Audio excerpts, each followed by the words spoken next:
पाती, लेकिन मैं लंगड़ी हूँ। गुड़िया बेटी, क्या आपको भी बेर खाने हैं? हाँ मम्मा, मेरा दिल तो बहुत है, मगर मैं लंगड़ी हूँ।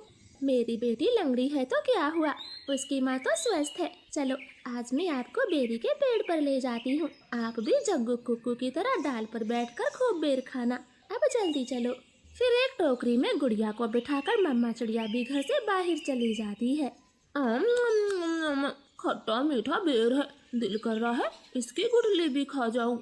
नहीं जग्गू, गुठली नहीं खाना, बेर बहुत है, तुम बेर को ही खाओ।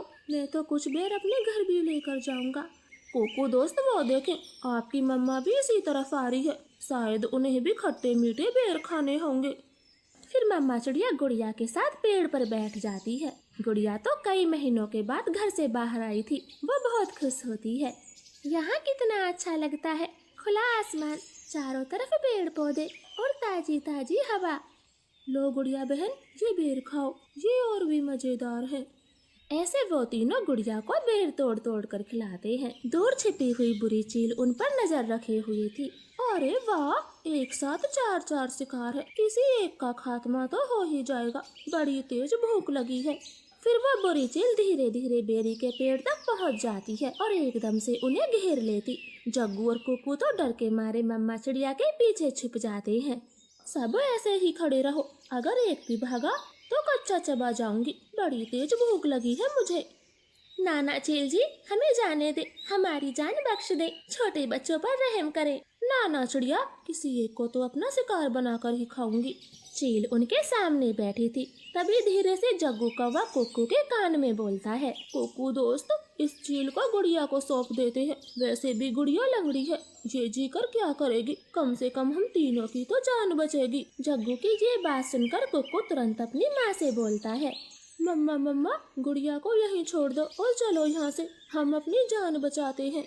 हाँ भाई, ये भी ठीक है, मेरा काम इस लंगड़ी चिड़िया से ही चल जाएगा, तुम सब चले जाओ।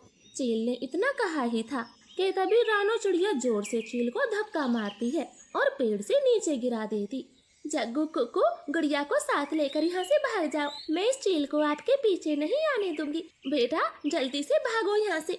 इतना कहकर रानो चील पर हमला कर देती है और जग्गू और कुक्कू टोकरी लेकर वहाँ से भाग जाते हैं। चिड़िया और चील में काफी देर तक लड़ाई होती है और आखिर में चील रानो को जान से मार देती है।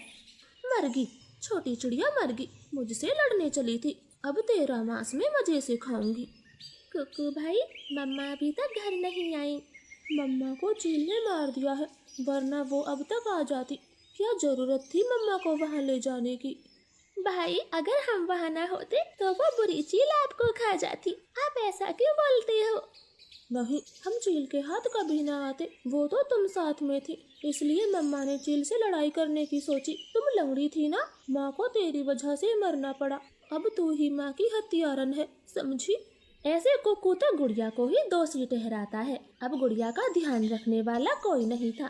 कुक्कू सारे दिन बाहर घूमता फिरता, वो लंगड़ी बहन का बिल्कुल भी ख्याल नहीं रखता, चाहे वो भूखी हो या फिर प्यासी हो। भाई, सुबह से रात हो गई है, आप मेरे लिए कुछ खाने को नहीं लाए? जंगल में भोजन की कमी हो गई है, अपना पेट भरना ही बड़ा मुश्किल है, ऐसे में तेरे लिए दाना कहाँ से लाता? ऐसा बोलकर कुक्कू तो सो जाता है। गुड़िया को पूरी रात नींद नहीं आती, क्योंकि वो तो कई दिनों से भूखी थी। मम्मा मम्मा, अगर आज आप जिंदा होती तो मेरा कितना ख्याल रखती, अब तो मुझे भी भूखा सोना पड़ता है, मैं क्या